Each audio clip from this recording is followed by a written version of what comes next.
For this beautiful peach upside down cake, I've started by making a syrup with Marsala wine, butter and sugar, and I've just simmered it until it's thickened a little bit. Now I'm going to pour half of that into the base of my tin.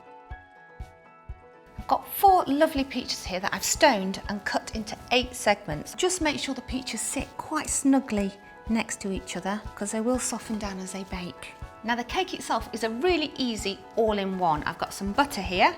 To that I'm going to add some eggs, self-raising flour, caster sugar, ground almonds, and for a little bit of extra lift I'm going to add a teaspoon of baking powder and finally a teaspoon of vanilla extract. We're just going to let that work together until it's really well mixed. And just scoop the mixture on top of the peaches. And I've sat the cake on a tray just to catch any juices as it cooks. And it needs to bake for about an hour. Keep an eye on it and cover it with foil if it gets too dark. So my cake has cooled down a little bit, but it's still warm. I'm going to invert it now. I find a palette knife always quite helpful when releasing a cake. Peel back that parchment, and then just to finish it off, I've got a little bit more of that syrup from earlier.